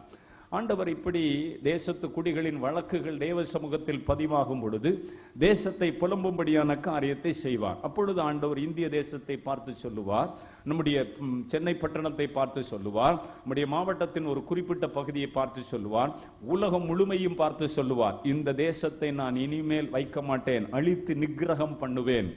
நோவாவின் காலத்துல ஒரு மகா பெரிய வெள்ளம் வந்தது. நோவாவோ வென்றால் கர்த்தருடைய கண்களில் தயவு கிடைத்தது. அவர் சொன்னார், மனம் திரும்புங்கள் என்று பிரசங்கம் பண்ண ஆரம்பித்தார். யாருமே நோவாவை பார்த்து பைத்தியக்காரன்னு நினைச்சாங்க. நோவாவும் அவருடைய பிள்ளைகள் சேம், காம், யாப்பேத் இவங்க எல்லாம் அதற்குள்ளே பிரவேசித்தார்களே அல்லாமல் வேற யாருமே அந்த வார்த்தையை கேட்கும் ஒரு நிலையில இல்லை. பெண் கொண்டு பெண் எடுத்தார்கள், நல்லா குடிச்சாங்க, வெறிச்சாங்க. ஆனால் ஜலப்பிரளயம் வந்து எல்லாரையும் வாரிக்கொள்ளும் போக மட்டும் அவர்களுக்கு உணர்வே இல்லாம போயிடுச்சு. இந்த காலத்துல ஒரு அலை வந்தது, 2வது அலை வந்தது, இந்த 3வது அலை போய் கொண்டிருக்கிற ஜனங்களுக்குள்ள மாற்றம் வந்தான்னு நம்ம பார்த்தா ஜனங்கள் மறுபடியும் அதே நிலையில தான் இருக்கிறாங்க. டாஸ்மார்க் கடைகளில வியாபாரம் இவ்வளவு கோடி விற்று சாதனை படைத்தது, நியூஸ்ல வருகிறது. ஆனால் ஜனங்களுக்கு மனம் திரும்பும் வழிகள் இந்த தேசத்துல இன்னும் காண்பிக்கப்படவில்லை. அவங்க குடித்து வெறித்து தேசத்துல விபத்துகளும் கொலைகளும் குடும்பங்களில் நிறைய சீரழியும் காரியங்களும் தேசத்தில் நடந்து வருகிறது. தேசத்தை பார்க்கும் பொழுது தேவன் பரிதபிக்கிறார். என்னால் உண்டாக்கப்பட்ட ஜனங்கள் பாவம் செய்து பிசாசுக்கு அடிமையாகி என் கோபத்துக்கு இவர்கள் இரையாகிறார்களே, இவர்கள் மனம் திரும்ப மாட்டார்களா என்று தேவனோ அவருடைய இரக்கமுள்ள தேவனாக இந்த தேசத்தின் மீது அவருடைய கிருபையை வெளிப்படுத்தி கொண்டிருக்கிறார். ஆண்டவர் இந்த இடத்துல சொல்லுகிறார் பாருங்க, பிடுங்குவேன், இடிப்பேன், அழிப்பேன் என்று நான் ஒரு ஜாதிக்கு விரோதமாகவும் ஒரு ராஜ்யத்துக்கு விரோதமாகவும் சொல்லுகிறது உண்டு. ஆண்டவர் சொல்லுகிறது உண்டு பாருங்க. சொன்ன மாத்திரத்தில் நான் விரோதமாய் பேசின ஜாதியார் தங்கள் தீங்கை விட்டு திரும்பினால் நானும் அவர்களுக்கு செய்ய நினைத்த தீங்கை செய்யாதபடிக்கு மனம் மாறுவேன். யோனாவின் புஸ்தகத்துல 3ஆம் அதிகாரம் 4வது வசனத்தை பார்த்தால், மகா நிகரமாகிய நினிவே 40 நாட்களில கவிழ்க்கப்பட்டு நினிவே முழுமையில் அழிந்து போகும் என்று நோவா பிரசங்கம் பண்ணினார். நோவாவின் பிரசங்கத்தை கேட்ட ஜனங்கள் எல்லாம் ரெட்டுடுத்தி சாம்பலில ராஜா முதலாக தன்னை தாழ்த்தி உட்கார்ந்து அழுது ஆண்டோர் பக்கம் திரும்பின வேளையில அவர்கள் மனம் திரும்பினதை தேவன் பரலோகத்திலிருந்து பார்த்தார். அவர்கள் குடித்ததும் வெறித்ததும் விபச்சாரம் பண்ணினதும் மிஞ்சி மிஞ்சி கொலை பழிகளையும் இரத்த பழிகளை செய்து கொண்டிருந்தவர்கள் தேவன் பக்கம் திரும்பினார்கள். இந்த காலத்தில் ஆண்டவர் பிள்ளைகளா இருக்கிறவர்கள், இப்படிப்பட்ட கிரியைகளை செய்தவர்கள் உணர்வடைந்து மனம் திரும்ப வேண்டும். தெரிந்து கொள்ளப்பட்டவர்கள் நிமித்தம் மாத்திரமே இந்த நாட்கள் குறைக்கப்படும் என்று வசனம் சொல்லுகிறது. ஆம் தேவனுடைய பிள்ளைகளே, ஆண்டவர் சொல்லுகிறார், இந்த தேசத்துல இப்படிப்பட்ட சம்பவங்கள் எல்லாம் நடக்கும் பொழுது ஜனங்கள் மனம் திரும்புகிற குடும்பம் பாதுகாக்கப்படும். மனம் திரும்புதலுக்கு ஏற்ற கனிகளை கொடுக்கிறவருடைய வீடுகள் பாதுகாக்கப்படும். தேவன் அந்த குடும்பத்தின் மீது இரக்கமுள்ளவராய் இருப்பார். நான் இன்னும் மனம் திரும்ப மாட்டேன், இப்படியே வாழவேன்னு சொன்னா ஆண்டவர் சொல்லுகிறார், அடிக்கடி கடிந்து கொள்ளப்பட்டும் தன் பிடரியை கடினப்படுத்துகிறவன் சகாயமின்றி சடிதியில நாசமடைவான் என்று ஆண்டவர் சொல்லுகிறதை நாம் பார்க்க முடியும். லூக்கா சுவிசேஷ நூலுக்கு நேராக நீங்கள் திருப்புவீர்கள் என்று சொன்னால், லூக்கா 13ஆம் அதிகாரத்தை நீங்கள் எடுத்துக்கொண்டால், இங்கே இயேசு ஒரு சம்பவத்தை சொல்லுகிறார். இயேசு கிறிஸ்துவின் காலத்தில் நடந்த நிகழ்வு. 1ஆம் அதிகாரத்தில் 1வது வசனத்திலிருந்து 8 வசனங்களை முடிய வாசித்தால், பிலாத்து சில கலிலேயருடைய இரத்தத்தை அவர்கள் பலிகளோடு அவன் கலந்திருந்தான். அவர் அந்த வேளையில் அங்கு இருந்தவர்களில் சிலரை பார்த்து அந்த செய்தி அவருக்கு அறிவித்தார்கள். இயேசு அவர்களுக்கு பிரதியுத்தரமாக, அந்த கலிலேயருக்கு அப்படிப்பட்டவைகளை சம்பவித்ததே, மற்ற எல்லா கலிலேயரை பார்க்கிலும் அவர்கள் பாவிகளாய் இருந்தார்கள் என்று நினைக்கிறீர்களோ? அப்படி அல்லவென்று நான் உங்களுக்கு சொல்லுகிறேன். நீங்களும் மனம் திரும்பாமல் போனால் எல்லாரும் அப்படியே கெட்டு போவீர்கள். இயேசு கிறிஸ்துவின் பிரசங்கத்தின் தலைப்பை மனம் திரும்புங்கள், மனம் திரும்புங்கள், பாவத்தை விட்டு திரும்புங்க, விபச்சாரத்தை விட்டு திரும்புங்க. யோவான் ஞானஸ்நானம் கொடுக்கும் பொழுது யோவான் பிரசங்கம் பண்ணும் பொழுது அவர் சொல்லுகிற காரியம் என்ன தெரியுமா? விரியன் பாம்பு குட்டிகளை வரும் கோபத்துக்கு உங்களை தப்பித்துக் கொள்ள வழிகாட்டினவன் யார் என்று கோடாரியானது மரத்தின் வேறருகே வைக்கப்பட்டிருக்கிறது, நல்ல கனி கொடாத மரம் எல்லாம் வெட்டுண்டு அக்னியில போடப்படும் அப்படின்னு அவர் கடினமாக பேச பேச ஜனங்கள் நாங்கள் என்ன செய்ய வேண்டும், நாங்கள் என்ன செய்ய வேண்டும் என்று மனம் திரும்பி திருமுழுக்கு பெற்றுக் கொண்டார்கள். இந்த இடத்துல நம்ம வாசிக்கிறோம், ஆண்டவர் சொல்லுகிறார், அப்படி அல்லவென்று உங்களுக்கு நான் சொல்லுகிறேன், நீங்களும் மனம் திரும்பாமல் போனால் அப்படியே கெட்டு போவீர்கள். பிலாத்து நிறையவருடைய இரத்தத்தை பலிகளோடு அவன் கலந்து செய்த நிகழ்வுகளை குறித்து இயேசு கிறிஸ்துவின் காலத்தில் அவர் கேள்விப்பட்டு சொல்லுகிற செய்தி. 4வது வசனத்தை வாசிக்கும் பொழுது, சீலோவில் கோபுரம் விழுந்து 18 பேரை கொன்றது. எருசலேமில் குடியிருக்கிற மனுஷர் எல்லாரை பார்க்கலாம் அவர்கள் குற்றவாளிகளாய் இருந்தார்கள் என்று நினைக்கிறீர்களோ? அப்படி அல்லவென்று உங்களுக்கு சொல்லுகிறேன், நீங்களும் மனம் திரும்பாமல் போனாலும் எப்படியே எல்லாரும் கெட்டு போவீர்கள் என்றார். நம்மவும் மனம் திரும்பாமல் போனால், மனம் திரும்புதலுக்கு ஏற்ற கனி கொடாமல் போனால் எல்லாருமே அப்படியே கெட்டு போவோம். அதுக்கு அடுத்த ஆண்டவர் ஒரு ஓமையை சொல்லுகிறார் பாருங்க. ஒருவன் திராட்சை தோட்டத்தில் ஒரு அத்தி மரத்தை நாட்டி இருந்தான். அவன் வந்து அதில் கனியை தேடின போது ஒன்றும் காணவில்லை. அப்பொழுது அவன் தோட்டக்காரரை நோக்கி, இதோ 3 வருஷமாய் இந்த அத்தி மரத்தின் கனியை தேடி வருகிறேன், ஒன்றையும் காணவில்லை, இதை வெட்டி போடும், இது நிலத்தை ஏன் கெடுக்கிறது என்றார். அதற்கு அவன், ஐயா, இது இந்த வருஷம் இருக்கட்டும், நான் இதை சுற்றிலும் கொத்தி எரி போடுவேன், கனி கொடுத்தால் சரி, கொடாவிட்டால் இனிமேல் இதை வெட்டி போடலாம் என்று சொன்னான் என்றான். ஆண்டவர் நமக்காக இன்னைக்கும் வரைக்கும், இந்த வருஷம் கூட இந்த மனுஷன் உயிரோடு இருக்கட்டும், அவனுக்கு நான் நிறைய தேவ வசனங்களை கொண்டு ஊழியக்காரர்களை கொண்டு பிரசங்கங்களை கொடுப்பேன், அவனுக்கு நிறைய எச்சரிப்பின் செய்தியை கொடுப்பேன். இந்த ஒரு வருஷம் கூட இருந்தா பிதாவுக்கு பிரியமானதை இந்த மனுஷன் செய்வான். மது போதையை விட்டு மனம் திரும்புவான், திருட்டுத்தனத்தை விட்டு மனம் திரும்புவான், கொலை செய்கிற இரத்தப்பழிகள் மேல் இரத்தப்பழிகளை சேர்க்கிற காரியத்தை விட்டு மனம் திரும்புவான் என்று ஆண்டவரோ இரக்கமுள்ளவராக உங்களுக்காக எனக்காக பரிந்து பேசி கொண்டிருக்கிறார். ஆனால் தேவ பிள்ளைகளாகிய நாம் இந்த ஒமிக்ரான் பரவுகிற காலத்தில் நாம் மனம் திரும்புதலுக்கு ஏற்ற கனிகளை கொடுக்கணும். தேசத்து குடிகளோடு கர்த்தருக்கு வழக்கு இருக்கிறது. தேசத்தில் உண்மை இல்லை, கர்த்தரை அறிகிற அறிவு இல்லை. கொலை செய்து பாவம் விபச்சாரங்கள் பெருகி தேசத்தில் மிஞ்சி மிஞ்சி போகிற நிகழ்வுகள் நடக்கிறது. இதனால் தேசம் புலம்புன்னு ஆண்டு சொல்றார். இந்த புலம்புகிற காலத்தில் நீங்களும் நானும் பாதுகாக்கப்படணும்னா ஒரே வழி, ஆண்டவருக்கு முன்னாடி என்னிடத்தில் ஏதாவது குறை வேதனை உண்டாக்கும் வழி உண்டோ என்று பார்த்து ஆண்டவர்கிட்ட நம்ம அர்ப்பணிக்கணும். நான் ஆண்டவரை விட்ட ஜெபம், நான் விட்ட வேத தியானம், நான் வாழ்ந்த பரிசுத்தமான ஜீவியம் எனக்கு திரும்ப வேணும் அப்படின்னு சொல்லி நீங்கள் ஆண்டவர்கிட்ட ஒப்பு கொடுத்தா இன்னும் ஆண்டவர் உங்கள் மீது இரக்கமுள்ளவராக, உங்களுக்கு அவர் பாதுகாப்பின் தேவனாக உங்களை வழிநடத்த வல்லவராக இருக்கிறார். ஆண்டவர் பிடுங்குவேன், இடிப்பேன், அழிப்பேன், கட்டுவேன், நாட்டுவேன் எல்லாம் ஒரு வார்த்தைகள் அவர் சொல்லுகிறது உண்டு. ஆனால் நம்ம மனம் திரும்பினா அதை நமக்கு செய்யாதபடிக்கு மாறுவார்.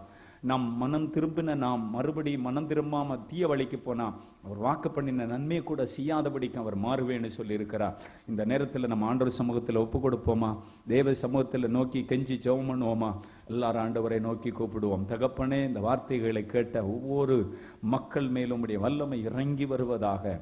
ஓசியாவில் 4ஆம் அதிகாரம் 1-2-3 சொல்லும் பொழுது, தேசத்து குடிகளோடு ஆண்டவருக்கு வழக்கு இருக்கிறது, உண்மை இல்லை, தேவனை அறிகிற அறிவில்லை, கொலை செய்து விபச்சாரம் பண்ணி பொய் ஆணையிட்டு இரத்தப்பழிகளோடு இரத்தப்பழி சேருகிறது, மிஞ்சி மிஞ்சி ஜனங்க போய் காரியங்களை செய்கிறாங்க, தெய்வ பயம் இல்லாத ஒரு வாழ்க்கை இந்த தேசத்தில் வாழுகிறாங்க. ஆண்டவர் சொல்லுகிறார், இது நிமித்தம் தேசம் புலம்பும், தேசம் வாடும், தேசம் தத்தழிக்கும். நம்முடைய தேசம் இப்படியெல்லாம் புலம்புவதற்கு என்னுடைய பாவம் ஒரு காரணமாக இருக்கக்கூடாது. நான் மனம் திரும்புகிறேன் தனிப்பட்ட வாழ்க்கையில் என்று சொல்லி ஆண்டவர்கிட்ட ஒவ்வொரு தனிநபரும் ஆண்டவர்கிட்ட திரும்புவோமா? இந்த செய்தியை கேட்டுக்கொண்டிருக்கிற நம்ம வாழ்க்கையில் இருக்கிற பரிசுத்தத்தை இழந்திருக்கிறோமா? ஜெப வாழ்க்கை குன்றி போயிருக்கிறதா? தேவனை அறிகிற அறிவுக்கு ஏதுவான காரியத்தை நம்ம விட்டு உலக பிரகாரமான காரியத்துக்கு நம்ம திரும்பினது உண்டு. ஆண்டவர் சொல்லுகிறார், கர்த்தரை அறிகிற அறிவை ஜனங்கள் வெறுக்கிறார்கள், அதை தேட மனதில்லாம போகிறாங்க. நம்ம ஆண்டவர்கிட்ட ஒப்பு கொடுப்போம். தேவனே, நாங்கள் ஆண்டவரே அப்பா எங்களை அர்ப்பணிக்கிறோம் என்று சொல்லி நினிவே பட்டணத்து மக்களுக்கு செய்தி சொன்னப்பட்டது. இன்னும் தேசம் அழிக்கப்பட்டு போகும். இந்த கொரோனா அலை தேசத்துல முதல் அலை, 2வது அலை, இது 3வது அலை. நீங்களும் நானும் மனம் திரும்புவதற்கு தேவன் சந்தர்ப்பம் கொடுக்கிறார். நம்ம ஆண்டவர்கிட்ட அர்ப்பணிப்போம். இயேசுவே, நீர் வரும்பொழுது நான் குற்றமற்றவனும் கரையற்றவடும் பிழையற்றதும் ஒரு மாசற்றதுமான ஜீவியம் வாழ என்னை நீர் இந்த நாட்களில் உருவாக்குகிறீரே, உமக்கு ஸ்தோத்திரம் என்று சொல்லுங்க. நாட்கள் பொல்லாதவைகள், இந்த காலத்தை நான் உமக்கு பயனுள்ளதாக மாற்றுவேன். ஆண்டவர் ஒரு அத்திமரத்தை பார்த்து சொல்லுகிறார், 3 வருஷம் நான் இதற்கு கொத்தி எரு போட்டேன், இது இன்னும் கனி கொடுக்காம இந்த நிலத்தை ஏன் கெடுக்கிறது? ஒருவேளை நீங்க வாழுகிற ஊர்ல உங்க வீட்டுல நீங்க இருந்தே பயன் இல்லை, நீங்க மற்றவங்களை கெடுத்துட்டு இருக்கிறீங்களா? ஆண்டவர் சொல்லுகிறார், இந்த வருடம் மாத்திரம் நான் இதுக்கு ஒரு உரம் போடுவேன், எரு போடுவேன். இது இந்த வருடம் 2022 இது இருக்கட்டும்னு வச்சிருக்கிறார். நம்ம கனி கொடுக்கல நான் வெட்டி போடுவேன்னு ஆண்டவர் சொல்லுகிறார். அவரால் கொடுத்த ஜீவனை எடுக்க அவருக்கு அதிகாரம் உண்டு. ஏன்னு கேட்க நமக்கு அதிகாரம் இல்லை. ஆண்டவர்கிட்ட நம்மை தாழ்த்தி ஒப்பு கொடுப்போம். ஆண்டவரே, நாங்கள் உம்மிடத்தில் வருகிறோம், எங்களை அர்ப்பணிக்கிறோம், ஆவியானவரே கிரியை செய்யும். ஹல்லேலூயா. இந்த ஆராதனையில் கலந்து கொள்ளுகிற பிள்ளைகளுக்கு இருக்கிற வியாதிகள் இயேசு கிறிஸ்துவின் நாமத்தில் மறைவதாக, அவங்களுடைய சரீரத்தில் இருக்கிற பலவீனங்கள் வெளியேறுவதாக, கட்டுகள் பிசாசின் வல்லமைகள் அழிக்கப்படுவதாக, காயங்கள் கட்டப்படுவதாக, குடும்பங்களில் போராடுகிற பிரிவினை ஆவிகள் அழிக்கப்படுவதாக, எல்லையில்லாத ஒரு சமாதானம் வருவதாக. வருகிற வாரம் முழுமையிலும் தேவனங்களை ஆச்சரியமாய் நடத்துங்கன்னு சொல்லுங்க. பிரயாணங்களில் தேவனுடைய பாதுகாப்புக்காக ஜெபம் பண்ணுங்க. கையிட்டு செய்யும் வேலைகளை கர்த்தர் ஆசீர்வதிக்கும்படி ஜெபம் பண்ணுங்க. வானத்தின் பலகணிகளை திறக்கிறவரும் இடங்கொள்ளாமல் போகுமட்டும் ஆசீர்வதிக்கிறவரும் ஆண்டவரே, உம்மிடத்தில் திரும்பி இருக்கிற உம்முடைய பிள்ளைகளுக்கு நீர் பாதுகாப்பை உண்டாக்குவீராக. ஆண்டவரே, மரணத்தை கொண்டு வருகிற ஆவிகள் விலகி ஓடுவதாக. அன்று ஆட்டுக்குட்டியானுடைய ரத்தம் தளிக்கப்பட்டிருக்கிற நிலைக்காலை விட்டு அந்த பஸ்கா ஆட்டுக்குட்டியின் ரத்தத்தை பார்த்த சங்கார தூதன் விலகி ஓடினது போல இந்த தேசத்தில் மரண நதி வேகமாய் வரும்பொழுது தேவனுடைய பிள்ளைகள், தேவனுடைய ஜனங்களாகிய நாங்கள் உம்முடைய சமூகத்தில் நின்று ஆண்டவரே, எங்கள் தேசத்தை அழிக்காதபடிக்கு பாவங்களை மன்னித்து தேசத்து குடிகளுக்கு நீர் இறங்கும்படி நாங்கள் ஜெபிக்கிறோம். கர்த்தர் இந்த தேசத்துக்கு இறங்குவீராக. பிடுங்குவேன், இடிப்பேன், அழிப்பேன், கட்டுவேன், நாட்டுவேன் என்று சொல்லுகிறது உண்டு. அந்த ஜாதியார் தங்கள் தீங்கை விட்டு மனம் திரும்பினால் நான் அவர்களுக்கு மனம் இறங்குவேன் என்று சொன்னீரே, மனம் இறங்குவீராக. தேவனுடைய பாதுகாப்புக்குள்ள ஒப்பு கொடுக்கிறோம். வேலை வாய்ப்புகள் இல்லையே, பொருளாதாரங்கள் வீழ்ச்சி அடைகிறது என்றெல்லாம் பாதிக்கப்பட்டிருக்கிற குடும்பங்கள் இயேசு கிறிஸ்துவின் நாமத்தினால பொருளாதாரத்தில் அவர்கள் ஆசீர்வதிக்கப்படுவார்களாக. படிப்பில் பிள்ளைகளுக்கு நல்ல ஞானத்தை கொடும் ஆண்டவரே. இந்த நாட்களில் படிப்பை இழந்த பிள்ளைகள், நிறைய ஆண்டுகளாக ஸ்கூலுக்கே போக முடியாம ஆன்லைனில் படிப்பை இழந்து தவிக்கிற பிள்ளைகளுக்கு படிப்பின் வாஞ்சியை கர்த்தர் உண்டாக்குவீராக. மைண்ட் அளவில் பாதிக்கப்பட்ட பிள்ளைகள் மனநிலை அளவில் சரி செய்யப்படுவார். ஆண்டவருடைய கரத்தில் குடும்பத்தில் கணவன் மனைவி முதிர் வயதுள்ளவர்கள் எல்லாருக்கிடையே அன்பு ஐக்கியம் உண்டாகும்படி ஜெபிக்கிறோம். தகப்பனே, கூட இருங்கப்பா. எங்கள் பகுதிகளில் இந்த வைரஸ் பரவாதபடி எங்கள் ஜனங்களுடைய ஜீவனெல்லாம் உடைய பார்வையில் அருமையாக எண்ணப்பட நாங்கள் ஜெபம் பண்ணுகிறோம். தகப்பனே, இந்த வாரம் முழுமையில் நீர் நடத்துவீராக. உம்முடைய சித்தம் மாத்திரம் நிறைவேறட்டும் என்று ஜெபிக்கிறோம். ஆண்டவருடைய கரத்தில் ஒப்பு கொடுக்கிறோம். இந்த புரோகிராமுக்கு, இந்த நிகழ்ச்சியை ஒளிபரப்புகிற அந்த குடும்பத்துக்கு தேவ பாதுகாப்பும் தேவ சமாதானம் இருக்கட்டும். எல்லாரும் ஜெபம் பண்ணும். இதற்கேற்ற பலனை தேவன் பரத்திலிருந்து தருவீராக. மகிமை டிவி சேனலை ஆசீர்வதியும். அவங்க மனைவி, பிள்ளைகள், அவங்க பெற்றோர், அவங்க குடும்பம் முழுமையில் வேலியடைங்க. தேவனுடைய சத்தியம் இந்த சேனல் மூலமாக திரளான ஜனங்கள் ரட்சிக்கப்படுவதற்கு பயன்படுத்தும். இதற்கு விரோதமாக எழும்பி வருகிற அந்தகார சக்திகள் நிர்மூலமாகட்டும். ஜெபிக்கிற மக்கள், தாங்குகிற மக்கள் திரளாய் எழுப்புங்க ஆண்டவரே. உம்முடைய கரத்தில் ஒப்பு கொடுக்கிறோம். அப்பிரயோஜனமான நான் கடமை மாத்திர செய்தேன். அடுத்த வாரம் உம்முடைய வார்த்தைகள் எங்களுக்கு ஆசீர்வதியும் ஆண்டவரே. வெள்ளிக்கிழமை நடக்கிற நேரடி நிகழ்வை நீர் ஆசீர்வதியும். எல்லா புகழ், துதி, கனமகிமை எங்கள் அப்பா ஒருவருக்குரியதாகட்டும். இயேசு கிறிஸ்துவின் நாமத்தில் ஜெபிக்கிற நல்ல பிதாவே, ஆமென். என் ஆத்துமாவே கர்த்தரை ஸ்தோத்திரி, என் முழு உள்ளமே அவருடைய பரிசுத்த நாமத்தை ஸ்தோத்திரி. என் ஆத்துமாவே கர்த்தரை ஸ்தோத்திரி, கர்த்தர் செய்த சகல உபகாரங்களையும் மறவாதே. ஆமென்.